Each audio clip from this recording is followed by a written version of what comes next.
Okay, so we're gonna get the show started. Thank you all for joining me this afternoon. My name is Lan Chan-Marples, and I'm your host for the afternoon program. And if you missed this morning's panel discussion, it was really a good one. And artists and performers who were panelists did a great job in talking about how COVID-19 had got them thinking about how they would create their art and how would they offer it to the public now that a lot of it is going to be online. So you missed it as well as last week's, last Thursday, September 17th. We have them up on YouTube on our website. So you can watch them all over again or watch them as a brand new segment if you missed it. So, so as you know, happy Mid-Autumn Festival. It's early. Mid-Autumn Festival is starting next Wednesday on October 1st. So we're just doing this early. But anyway, happy Mid-Autumn Festival. So we have invited a number of cultural groups to showcase their culture by performing, or as you can see from Karen, she did some baking last Thursday and show us how she made how her culture celebrate I believe the fall harvest festival. And so if you catch her again this afternoon at 3:30 during my chat with my friends, it's a coffee chat with my friends. You can see the wonderful baked goods that she had made, and she will probably introduce them and explain briefly what they are. So now I would like to begin with an Indigenous acknowledgement. We like to do that every time we open up a segment, so that because to honor the truth and reconciliation, and we want it to be our standard whenever we do any programming, to provide the acknowledgement. So I would like to acknowledge that we are situated on Indigenous land in Treaty 6 territory, and that the city of Edmonton and all the people in it are beneficiaries of this peace and friendship treaty. This place is a traditional meeting ground, gathering place, and traveling route of the Cree, Saulteaux, Blackfoot, Métis, Dene, and Nakota Sioux since time immemorial. We acknowledge that we are all treaty peoples, bound to one and another by the spirit and intent of Treaty 6. So next, I would like to thank the Alberta Culture Days and the City of Edmonton for the generous funding support, so to make this event possible. Our multiculturalism under the Mid-Autumn Moon is presented by the Chinese Benevolent Association of Edmonton and in conjunction with the Chinese community organizations. We also receive tremendous support from other organizations and volunteers, such as the My Radio 580 AM, Guinea Multicultural Education Foundation, Diversity Magazine, the Chinese Graduates Association of Alberta, Edmonton Chinatown Multicultural Center, and in particular tonight we're going to feature a lot of performances from ICAN Seniors Association, and ICAN have been very generous in sharing and producing videos for our program. And this is I'm only mentioning a few because we have a whole long list of them. But just to make sure that I do acknowledge at least the time I'm given some of them. And we have acknowledged others in our other programming, the morning segment as well as last week. And we will continue to do so this coming Friday when we wrap up our 3-day event with a grand finale of a multicultural concert. Okay, so now what I'm going to do is I'm going to go right into our first activity, and that is mooncake making. So mooncakes are traditionally eaten during Mid-Autumn Festival, which takes place each year on August 15th in the Chinese calendar. However, this year it falls on October 1st, like I mentioned before. So mooncakes, it's usually a round and sweet pastry shaped resembling the moon, hence the name mooncake. I particularly love the ones with salted egg yolks in them, and usually I would save them to be eaten last because I just love the salted egg yolks. And I've often wondered how they are made. Well, in a way, my question will be answered soon. But what they're making is not my traditional Chinese or Cantonese mooncake. They're actually making two different kinds of mooncakes. So what I'm going to do is just going to talk about the two new types of mooncakes. And I have to be honest about, I never ate them before. And well, maybe the icy mooncake, I have eaten those, but not the savory ones. So today's video is showing the two types of mooncakes, what we call the savory mooncake, xin yolk Yip and the snow skin or icy skin mooncake, bing, I think is 叫做冰皮 蛋糕 in Cantonese. So in the video, we'll be showing you a video, and it's going to be made by two instructors, Elsa Gang and Meiying. The Elsa will first make the savory mooncake, and I will actually provide some commentary while they're making it. I will not be providing recipe. You can actually get those recipes from the internet. You can Google it, and if you just Google savory mooncake, it will come up. And you can follow their recipe. It's mainly made out of ground pork with and then wrapped in the pastry pork and wrapped in the pastry dough. And then the second person who will be making mooncakes will be Meiying Li. She's doing the snow skin or icy skin mooncake. And I believe both, there are a couple of people here who will be translating when we show the video. I'm hoping they're doing that. And when we get the recipe from them, we could also post them on our website. So the icy or the snow skin mooncake is a non-baked mooncake, and I just checked out the recipe last night, and I keep thinking I'm not a baker, but I thought, gee, even I can make that. And it's the ingredients are very simple, very basic, and it takes no time to do. So anyway, please do watch the video. Are the two people who'll be translating here or no? Yeah, we do the translation. Okay, thank you very much. You might have to say your name because I don't have your name. This is Anna Chen. Okay, Anna Chan. Okay, thanks, Anna. Okay, let's play the video, and then you can, we're all muted, so you're the only one that will be speaking.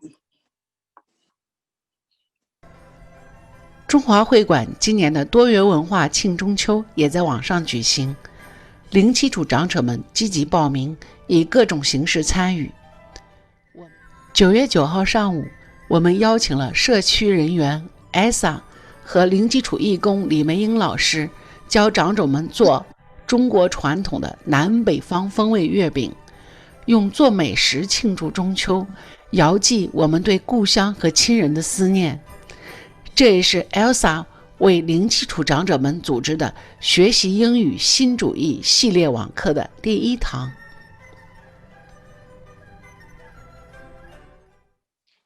Hi everyone. Mid-Autumn Festival is just around the corner and is the time of the year that families start to buy or make their favorite mooncakes. Today's lesson is divided into two sections. The first section is the demonstration of ice cream mooncake, and the second one is the puff pastry mooncake with meat stuffing. We are working together with Assist Community Service Center to hold a mooncake cooking class. In the lesson, we will show the process how to mold a mooncake perfectly.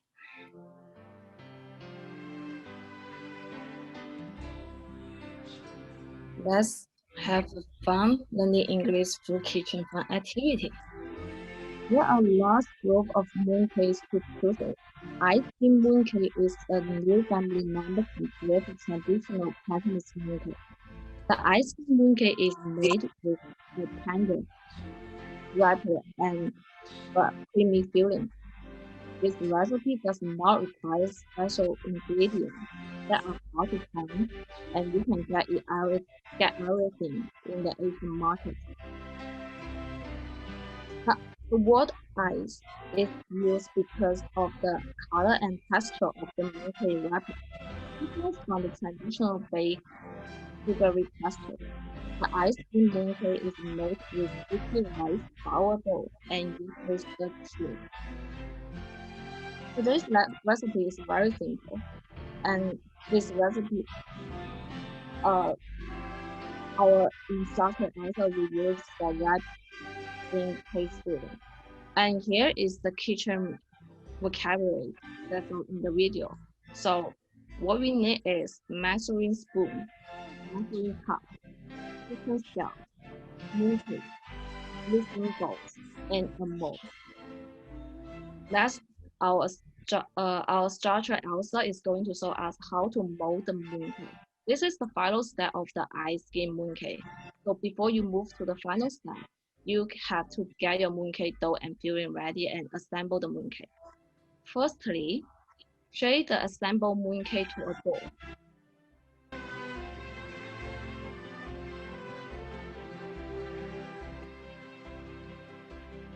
Yeah, the second is duck the ball with a thin layer of flour or cornstarch. And then place the ball to the mold, the unsealed side first. Press the bottom with fingers. And then push the shaping tool to stand the flowers. Don't push too hard, push gently. Press around 10 seconds. Then demold carefully. And repeat and finish all.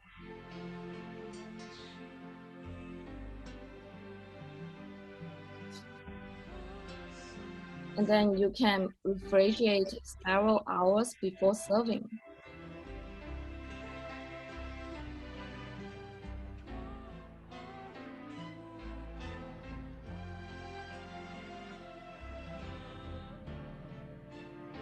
And the mooncake mold is an important tool to make mooncake into desirable size and shape.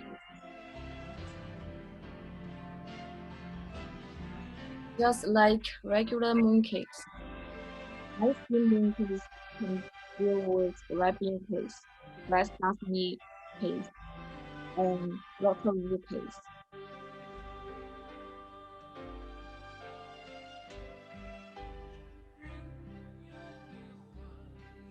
As our host just said, ice cream is translated from the Chinese bean pi. Sometimes people also call it a mochi mooncake because the texture is quite like Japanese mochi.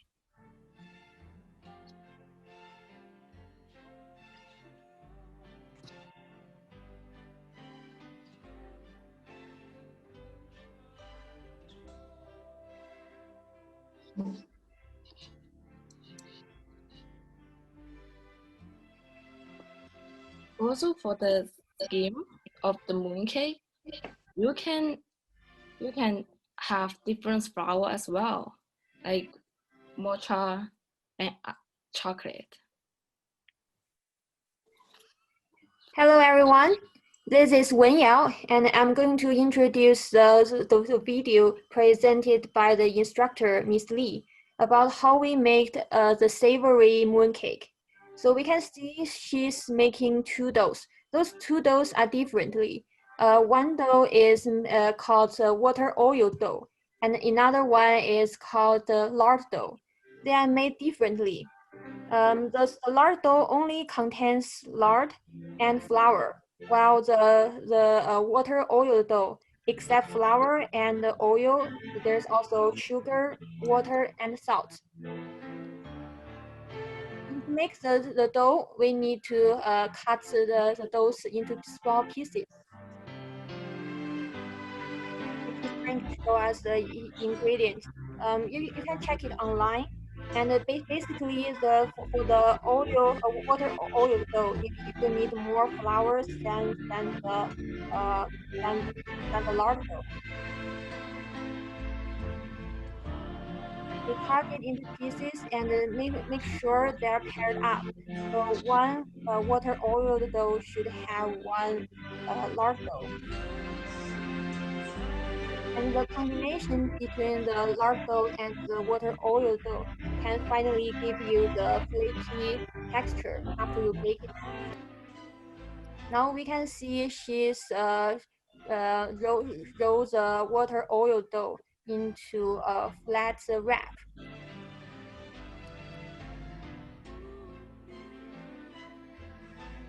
And then puts the lard dough inside the water oil dough and wrap it. Make sure there's no leakage.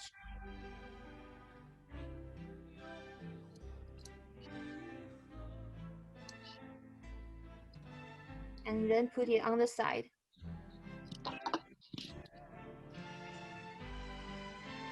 And I know now it looks round and nice, but this is not our mooncake. It's just the skin of the mooncake. The best part of the savory mooncake is the skin. It has to be layered up and have the very very special texture when you eat it.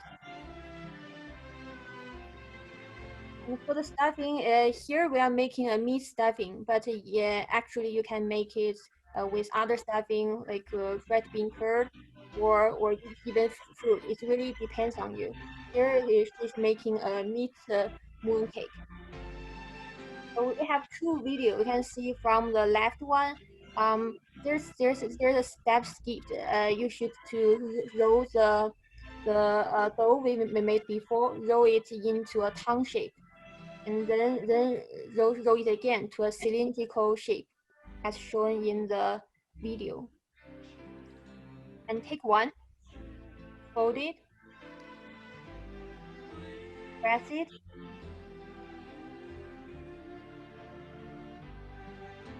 and then roll it to be flat.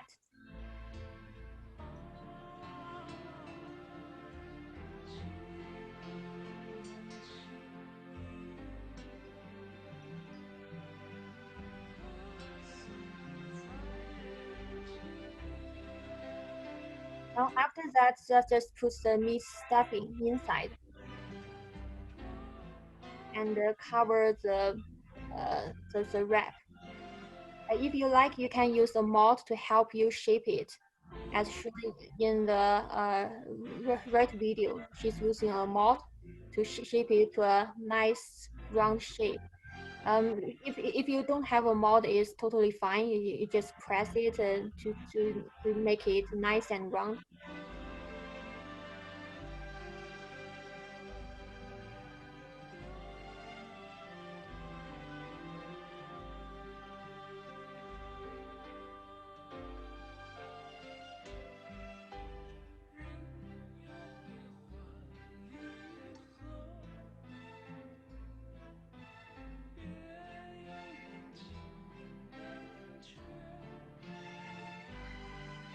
after you prepare the mooncake, then you can bake it. And this is the difference between this type of mooncake and the ice skin mooncake. You have to bake it, and you can eat it either hot or at room temperature. And you see, after you bake it, you open it, it looks like this. It have really nice texture inside. And you can see she brushed some egg liquid on the top and also use some sesame to decorate. And that's how we make a savory mooncake. Thank you for watching.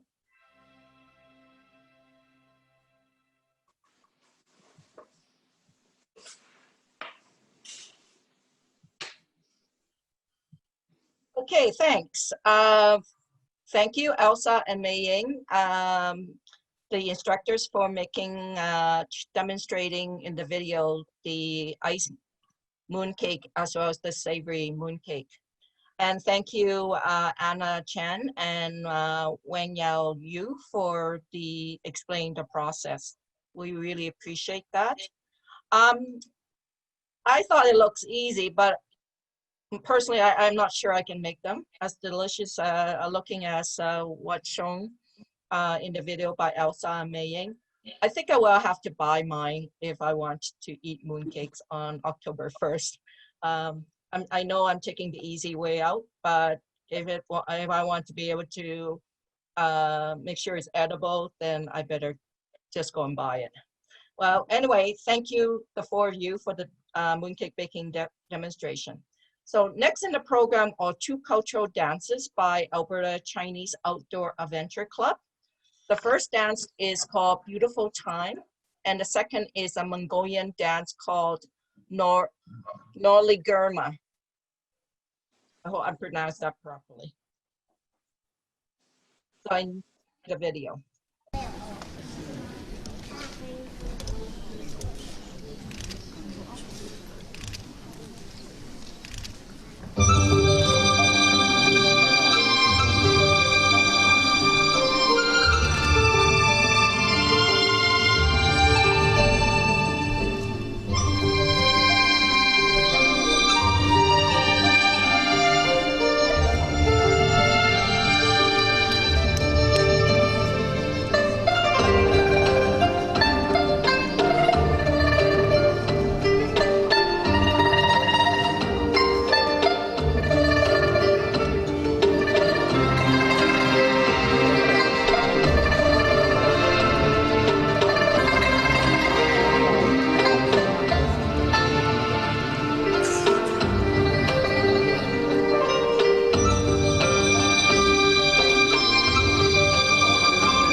感谢。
Well, that was lovely. I need to mention that the videos that were shown, we just seen, they were made before COVID-19, just in case people wondering why they aren't wearing masks or why are they dancing in groups. So I just want to let you know. It's now my honor to introduce Kokum Doreen Wabasca. She will be showing us how to make an indigenous dream catcher. Kokum means grandmother in Cree. I was told that we could call her Kokum Doreen instead of Elder Doreen. It's okay to call her both ways, but I like Kokum, grandmother. I would like to read Kokum Doreen's bio in the first person as she has written it to show my respect to her by not taking words from her, which is like taking away her voice. My name is Frances Doreen Wabasca. I was born in Grodd, Alberta on January 18, 1940. I have an Iroquois, Ojibwe, Saulteaux, Dene, and Cree bloodline, but I only spoke Cree at home. I started residential school at the age of 8 and after a while there, we were allowed to go home on weekends. It was during that time I spoke only Cree at home and paid close attention to the culture and tradition of our lifestyle because I was determined not to forget any part of it as many had been experiencing. At that time, I also learned the use of trap lines for trapping animals for their furs and moose hunting for meat for the family. I learned how to do seaming nets and commercial fishing, building boats, and all the skills I will need to pass on later to my people who have lost them. I was taught by my father, Peter Wabasca. It was outlaw for us to speak the language and wear our traditional regalia at the school. If we were caught disobeying this rule, we were trapped and punished. Witnessing this, I was determined to keep my culture and later re-educate those who had lost it. I became a culture carrier and in 1970 started teaching my Cree language not only to my people, but also to the RCMP, nurses and social workers so that they could communicate with Indigenous people. During that time, I attended Keano School, college to gain industrial training and later became the first Indigenous woman to be employed in the industrial world. Being a cultural carrier, I have been teaching elements of our culture, traditions, and language, such as the making of moccasins, beading, dream catchers, medicine wheels, moss bags, quilting, bonnets, at the same time speaking our language during the session as a way to revitalize what we were losing. I've been teaching in senior centers to survivors of the residential schools who wish to regain their culture and tradition, young unwed mothers who wish to learn their heritage and were never taught before, and non-Indigenous who wish to learn about our culture, tradition, and language. I'm presently teaching in 8 schools, daycare centers, and the Girl Guides Cree language, beading and making of a dream catcher, and to the middle school and high school, my story as a survivor. I'm also a genealogist for the past 26 years and have been researching the history of my Native people. I'm a board member and a national elder within the National Congress of Aboriginal Peoples in Ottawa. In recognition of my strength and courage as an Aboriginal woman and for my community work and contribution in the industrial field, I was given the Espoir Award in 2002. I believe now is the time that I share the story of my survival and paving the road for other Indigenous women. And these are in her own words. Cut a strip of hide 60 to 70 inches long. Make sure that you cut the end real thin, because when you put the glue on like you are now, oh, maybe the glue isn't working.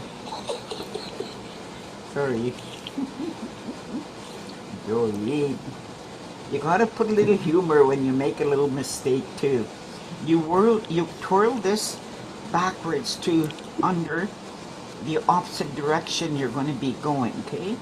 Then you take the other one and cover it tight, roll it, keep rolling all the way and tighten it. Add a little more glue. Use this clear glue, it's the best. It doesn't show. There's no marks on your hide when you use the clear glue. And continue rolling it till you're fully covered the ring. Okay, your thread now to the ring, the covered ring, covered with moose hide. And I forgot to tell a little story, but I'll tell it. It's about an Ojibwe native lady. She was babysitting her grandchild, and she was sitting by the window. And that night, the little child had been having a rough sleep, and the elder was asking God to help her granddaughter. But anyway, the child woke up in the morning, and the elder looked up towards the window to thank God. She looked up and she seen a spider web. Put your 3 fingers in here, hold a ring.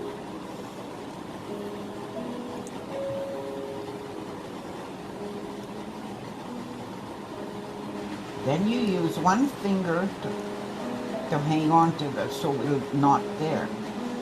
Move to the next one. Go under, over, that's it.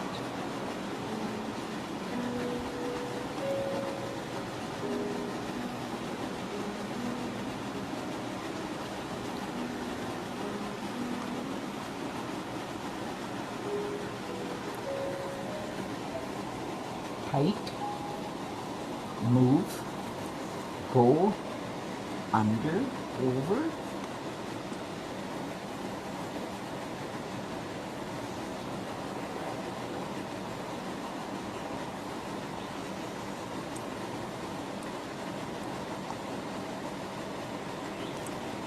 Three little fingers for this tipster.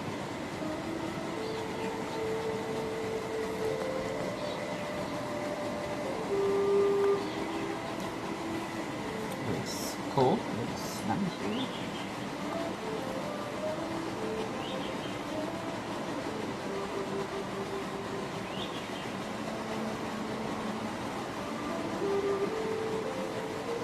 You keep going like that all the way around.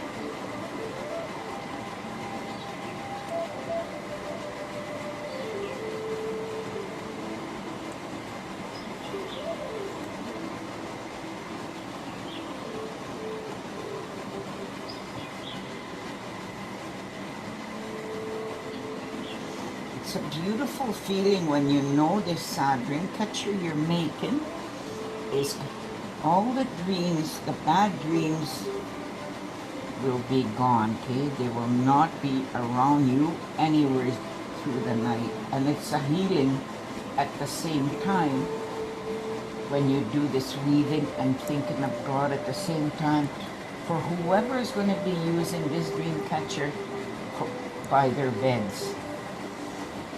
Because it does both. It heals you and there's no bad dreams, period, okay?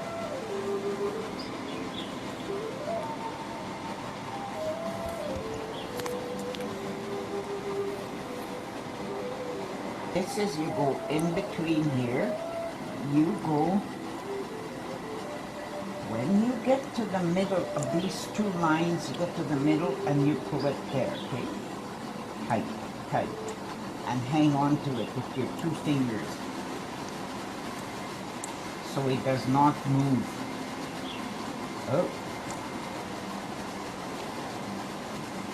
Right in the middle of these 2, always grab it there.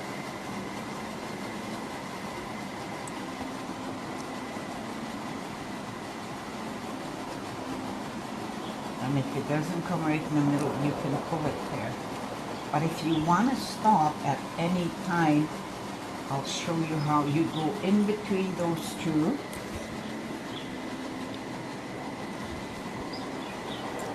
Okay, when you want to pause or have a little break, you go up to here and go the same place you just did, okay, when you want to stop.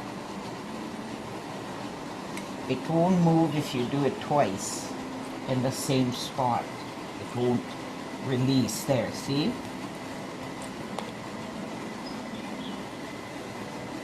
Keep doing that all the way around.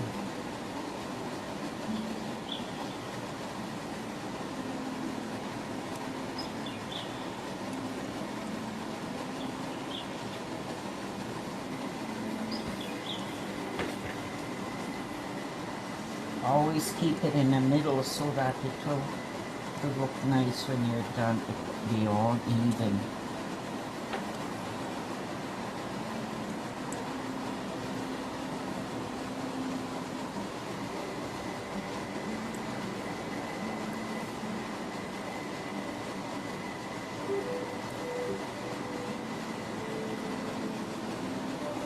I will tell you a little story while we're doing it. there was an old lady, an elder, that was sitting with her granddaughter at night because her granddaughter wasn't feeling good. Their Ojibwe, her granddaughter wasn't feeling good, so she asked the spirit world. She was praying to God, asking him to help her. So when you're joining those, that's where you gotta be very careful. You just grab one and then you go to the half. But the lady that was praying for her granddaughter, asking God to help. The next morning when it had dawned, the little girl woke up and was feeling better. And she just happened to look on the right side of her where she was sitting to the window. And she seen a spider web. She knew that it was a healing that came from the webbing. This is where she started making them for her granddaughter, and then all the way to everybody that wanted to learn how to do this beautiful healing, and for the dreams not to hang in there, okay? It's the best thing if you can have one for each child or yourself by your bed.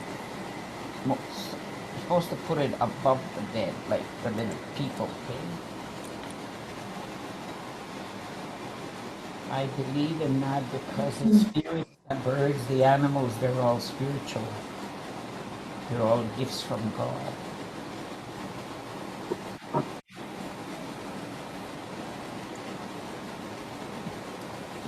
You keep doing this, the same thing, till you reach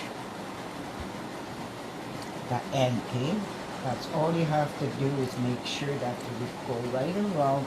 Keep doing this and don't do different. Just do the same, going under and over, okay? I mean over then under, sorry. Like this, okay? Like this. You go in between those two and pull. Half. Tighten. That long enough? You have to leave a hole in the middle for all the boo-boo stuff, the bad dreams to never stay with you, okay?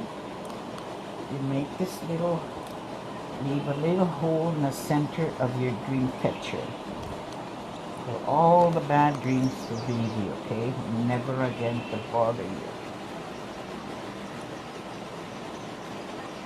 Then you put a little white bead for the purity of the spirit world. You put this little bead through.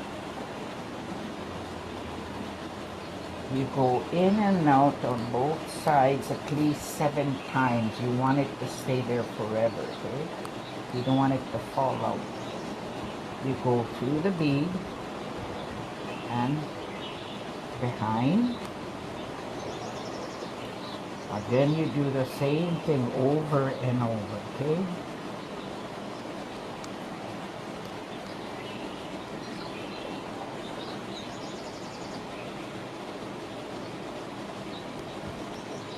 Go through the bead. Yeah, you're not gonna. Maybe it's better people when they make dream catchers not to wear rings.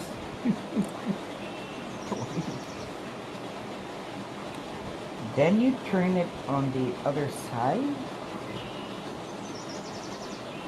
and that's where you make knots. Make at least 4, not less, okay? You make a knot so it'll never move from there. It'll forever stay there.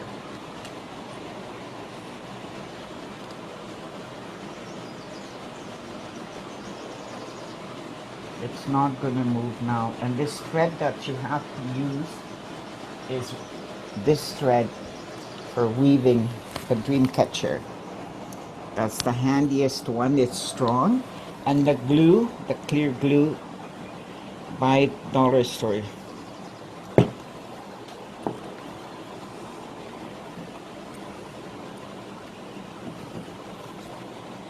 Okay. You fold this, that's for hanging. Then you loop it.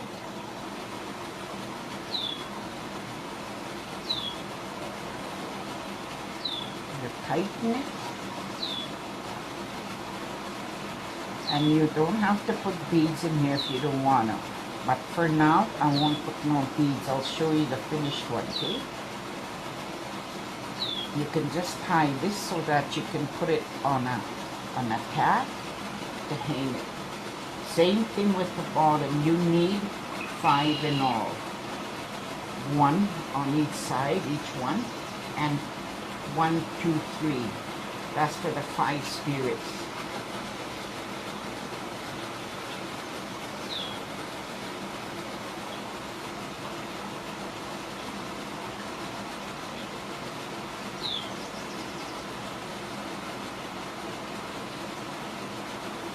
Make sure that's right in the middle.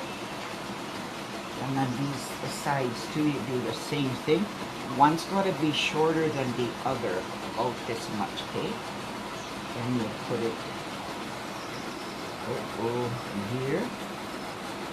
You go through this, both of them go.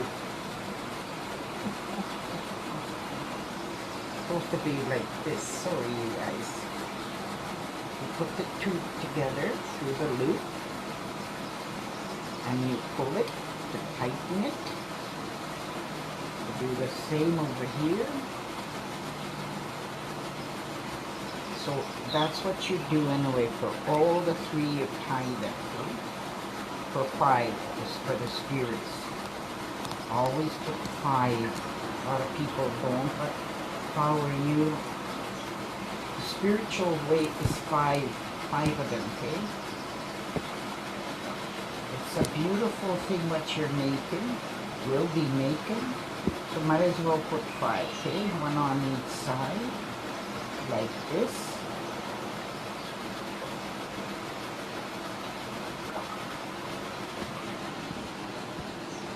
Doreen. Doreen.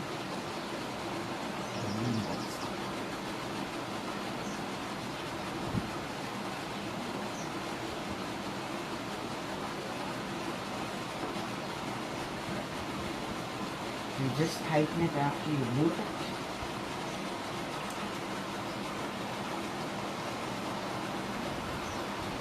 And make sure you're one more rest.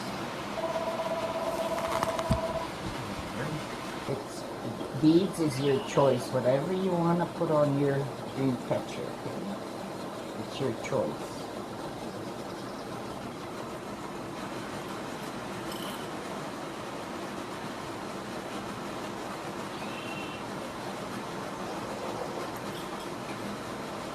Make sure you cut the high thing so the beads will go through when you're doing this.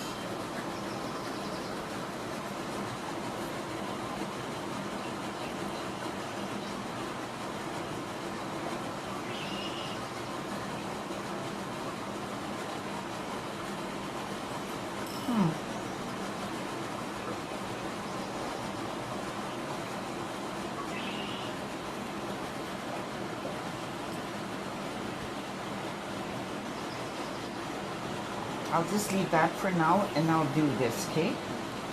I will do this, people. Always remember, when I'm doing this, I always think of God, like, how would God want me to act today? I'm sure He's happy when I behave. I'm sure He's happy when I listen. I often told my children, anything we do, God's listening, God's helping us.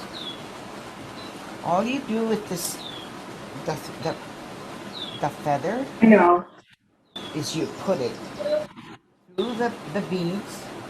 Just making a dream catcher. And it'll stay there forever because I ducked it in blue, the clear blue.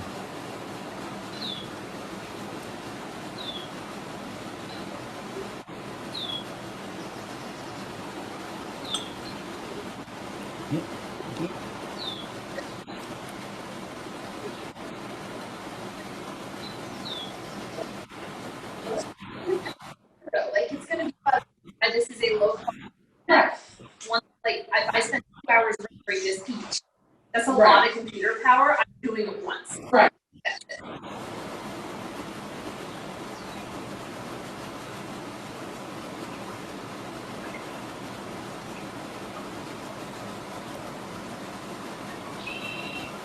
Oh, that goes up there.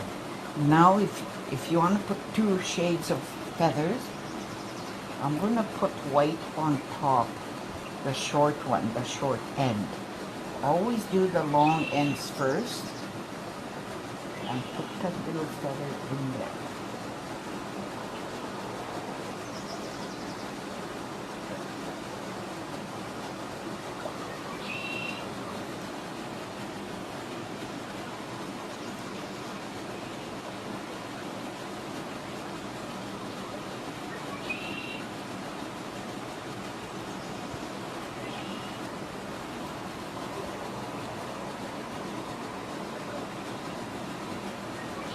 Nope.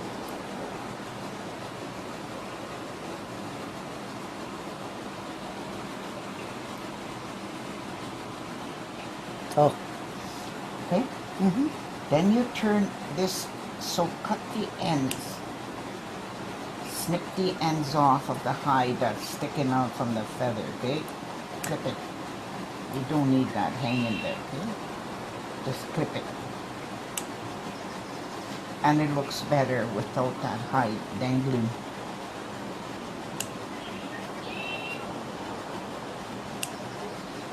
There. Pause. Okay, so this is what what it will look like when you're finished. No matter what beads you use, this is what you're gonna get. And you could always put a butterfly, an eagle, or a little white bead. It means the same, okay? Whatever you're gonna make, it means the same. So have fun making your dream catcher.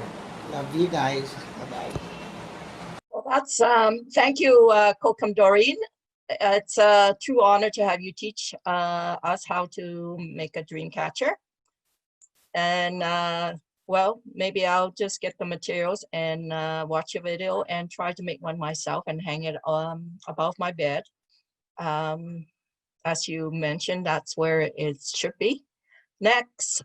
Okay, so next is a tour of Alberta's multicultural hotspots. We thought it would be fun to have Albertans submit images or in words, things that symbolize or represent multiculturalism, mid-autumn or harvest time for them. So we want to thank people for their submission. Here is what people sent us.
Well, that was fantastic. Thank you everyone for your submissions.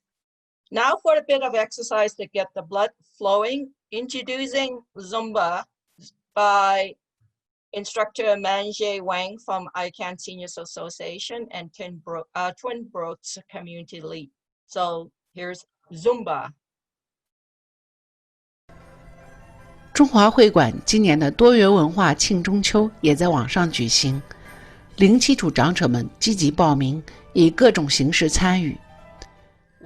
我们跟双溪社区合作的每周二晚上的广场舞网课，长者们跟王孟哲老师学跳中西结合广场舞Zumba，用欢快的舞步庆祝中秋和抗疫的初步胜利。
穿眼妆，手拿着花，放个起舞，弹个恰恰，佛像石上，傍晚悠扬，看快乐的广场舞大妈，年过花甲，满头银发，家里家外样样过场，活得滋润，活得潇洒，幸福笑容就像是吧。小康生活美好如花，焕发青春不负年华，寒来生活爱情多潇洒，全无奇要会有天涯。小康生活美好如花，焕发青春不负年华，寒来生活爱情多潇洒，全无奇要会有天涯。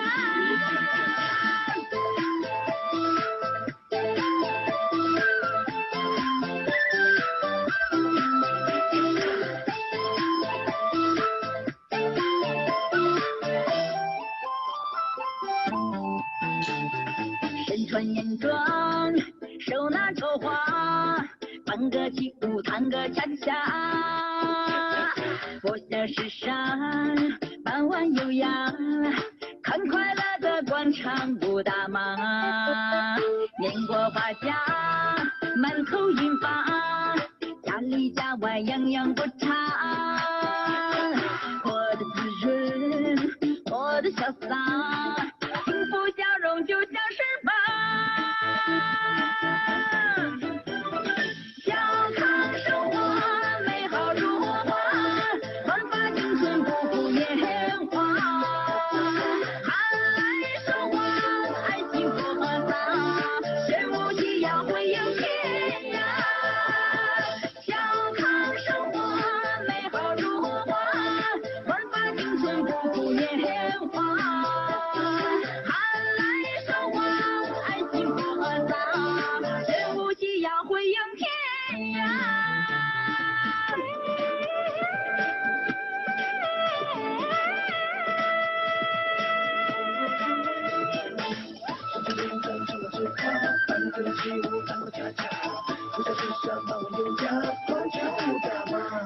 小康生活美好如花，焕发青春不负年华，寒来生活爱情多潇洒，全无奇要会有天涯。小康生活美好如花，焕发青春不负年华，寒来生活爱情多潇洒，全无奇要会有天涯。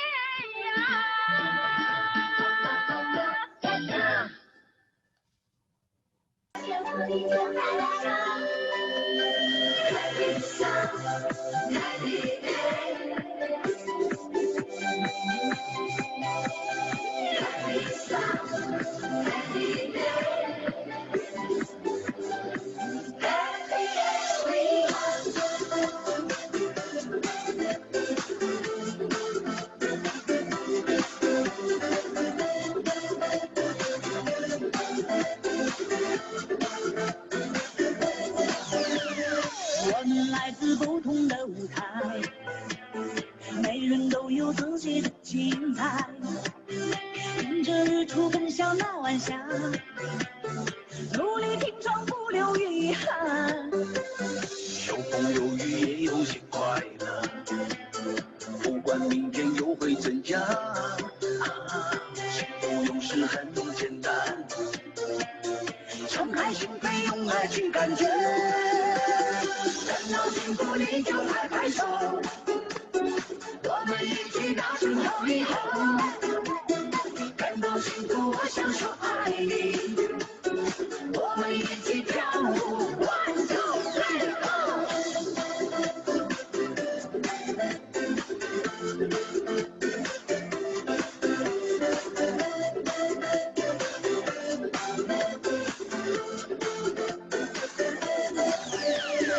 我们来自不同的舞台，每人都有自己的精彩。笑难晚霞，努力拼装不留遗憾。有风有雨也有些快乐，不管明天就会增加。幸福有时很简单，敞开心扉，用爱去感觉。看到幸福你就拍拍手，我们一起大声吼一吼。看到幸福我想说爱你，我们一起跳舞 ，One Two Three Go。哦，远方豆筒花香，鸟儿歌唱，就像那样，每张笑脸在绽放。哦，想象温暖阳光，快乐起航，我们用爱去唱扬。看到幸福你就拍拍手。Well, that was very energetic, I guess. Well, thank you, Maggie Wang, for leading the Zumba. Well, everyone, don't sit down yet, because coming up is a Mid-Autumn tribute by the Fujian band from the Fukienese Association of Alberta. 大家好，今日我哋好高興喺呢度同大家一齊慶祝中秋節。以下嗰30分鐘呢，係我哋一個歌唱節目，係由亞省福建同鄉會嘅樂隊為你哋演奏流行歌曲，希望你哋都喜歡聽。Ladies and gentlemen, we are happy to celebrate the Chinese Mid-Autumn Festival with you today. The Chinese festival is to celebrate the autumn moon as well as the full harvest. It is in a way similar to the Thanksgiving of the Western culture. And the next 30 minutes will be our performance by the Fujian band, Fukienese Association of Alberta. And we hope that our program will meet with your listening pleasure. Thank you. 下一首歌呢，我哋就係由李彥宏為大家唱輯《月亮代表我的心》。The moon represents my heart, sung by Monica Lee.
亲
下呢首歌咧就係叫做佛跳牆，大家可能好熟悉噶啦。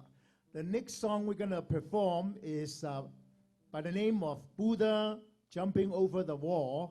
Actually, it is a familiar Western song, but we sing in Chinese. 咁啱有茶樓齊共賞，良朋談動香，花雕疊幾兩，眼來尋樂章，叫煲佛跳牆，佛跳牆聞得咁桂香，雞氣完全唔係龜，似桃能潤肺，包心炆光雞。發菜同肉龜配料落到齊，落到齊真係冇得揮。老嚟到眼揮，散仔喂軟腳龜，你擦啦喂。搭起連隨搽辣醬，湯兒神顏又樣，一於揾手搶，完全唔異相，有福大家享。大家響，使乜咁緊張？那聲一味啄，冚正一味啄，花到脹。咁啱又茶樓齊共賞，良朋談動香，花雕疊幾兩，閒來尋樂章，叫煲佛跳牆，佛跳牆聞得咁桂香。完全唔係龜，似桃能潤肺，包心炆光雞，發菜同肉龜，配料落到齊，落到齊，使乜咁運費？老嚟到眼揮，神仔龜軟腳龜，擦啦喂，佛跳牆，佛跳牆聞得咁桂香。佛跳牆，佛跳牆，使乜要撞牆 ？I know other love, baby, say you are thinking of。下一首係由我為大家唱一首《最愛是誰》林子祥嘅主曲。Mr. Lam has, which is also the same last name, is going to sing the Who is the First Love。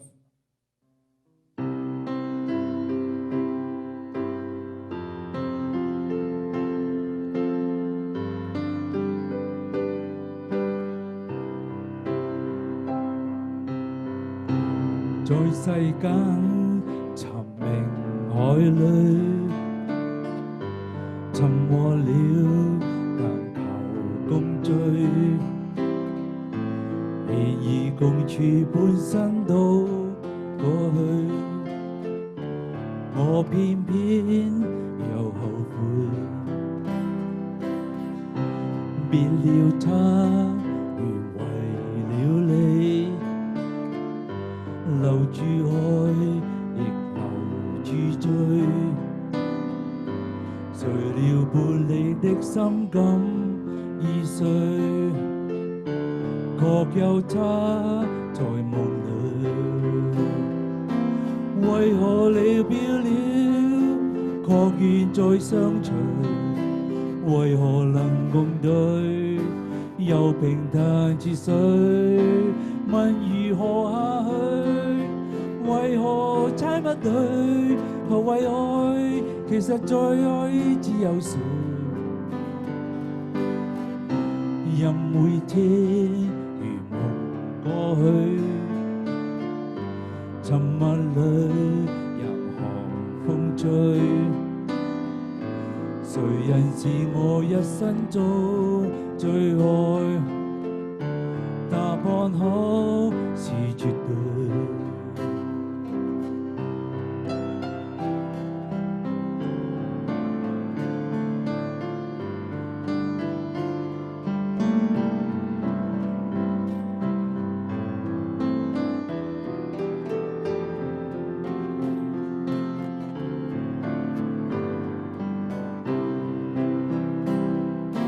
為何了別了，確願再相隨？為何能共對，又平淡似水。問如何下去？為何猜不對？何謂愛？其實再愛只有誰？為何了別了，確願再相隨？為何能共對？又平淡似水。問如何下去？為何猜不對？所謂愛，常讓我找到愛的證據。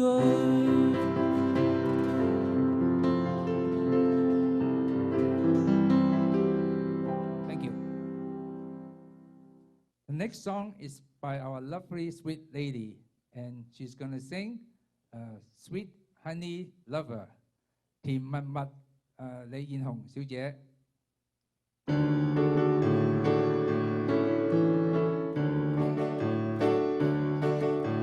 甜蜜蜜，你笑得甜蜜蜜，好像花儿开在春风里，开在春风里。在哪里，在哪里见过你？你的笑容这样熟悉，我一时想不起。哦，在梦里，梦里，梦里见过你，甜蜜，你笑得多甜蜜。是你，是你，梦见的就是你。在哪里，在哪里见过你？你的笑容这样熟悉，我一时想不起。哦，在梦里。在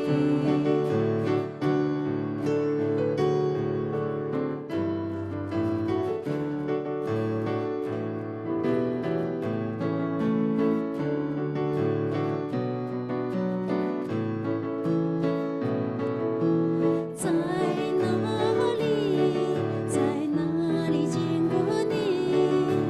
你的笑容这样熟悉，我一时想不起。哦，在梦里，梦里，梦里见过你。甜蜜，你笑得多甜蜜。是你，是你，梦见的就是你。在哪里，在哪里见过你？你的笑容这样熟悉，我一时想不起。哦，在梦里。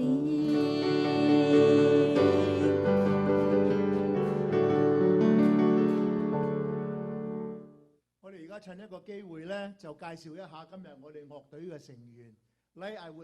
Right now, I would like to introduce the names of our band member. On the keyboard is Miss Monica Lee， 係彈電子琴嘅咧，有我哋李艷紅小姐。咁就主音吉他lead guitarist 係我小弟葉天葉 on the lead guitar，and the rhythm guitar 和音吉他係由林敬新先生 Ed Lam 同埋孫立森先生Bill 孫。咁喺呢度咧，我哋又要講下今日嘅歌唱者係我哋三個，係李艷紅小姐、林敬新先生同我小弟葉天。下一首歌咧，我哋為大家唱嘅咧，大家應該好熟悉㗎啦，就係英文咧，就係英文歌嚟㗎，不過我哋唱中文就係叫做有酒今朝醉 ，Let's enjoy life. It's a Western tune. We sing in Chinese, and I think you would enjoy it. La la la la la la la la la la la la la. 年就8歲，多歡趣啊！